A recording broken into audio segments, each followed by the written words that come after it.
बात आप लोगों से कहना चाहेंगे, जब भी देवादिदेव महादेव को जल चढ़ाएं, जल चढ़ाते समय तुम्हारे भावों में जब हम शंकर भगवान को जल चढ़ाते हैं तो एक स्मरण आपके भीतर रहे, ध्यान रखें।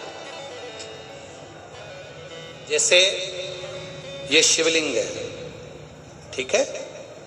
ये जलाधारी है, गोलपीठी का जिस पर ये शिवलिंग रखा हुआ है, ये जलाधारी, बीच में अशोक सुंदरी, इधर गणेश जी, इधर कार्तिकेय जी, जिस पे शिवलिंग रखा हुआ है,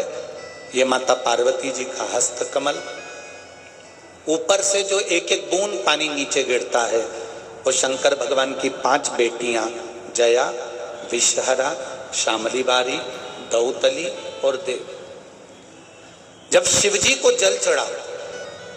शंकर भगवान को जल चढ़ाने के लिए सबसे पहले गणेश जी वाली जगह पर जल चढ़ाओ, फिर कार्तिकेय जी वाली जगह पर जल चढ़ाओ, फिर अशोक सुंदरी की जगह पर जल चढ़ाओ, फिर पीठिका पर जल चढ़ाओ, उसके बाद में शिवलिंग पर जल चढ़ाइए।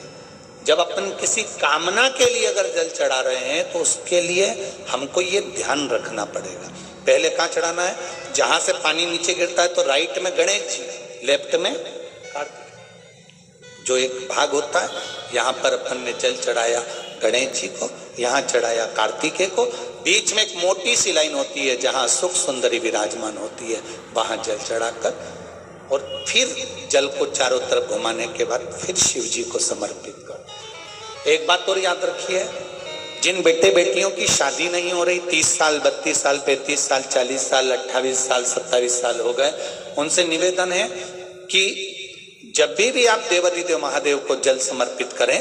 जल चढ़ाने के बाद शुरुआत भी अशोक सुंदरी से करें और चढ़ाने के बाद में समापन भी शिवलिंग पे चढ़ाने के बाद अशोक सुंदरी पर करें। जब हम कम से कम 3 महीना लगातार अशोक सुंदरी से जल चढ़ाकर, शिवलिंग पे जल चढ़ाकर अशोक सुंदरी पर उस जल की धार का विराम करते हैं तो ये निश्चित है कि बाबा देवादिदेव महादेव की कृपा से 3 महीने के अंदर विवाह पक्का हो ही जाता है, निश्चितता। शिव को जल चढ़ाकर हम भगवान देवादिदेव महादेव की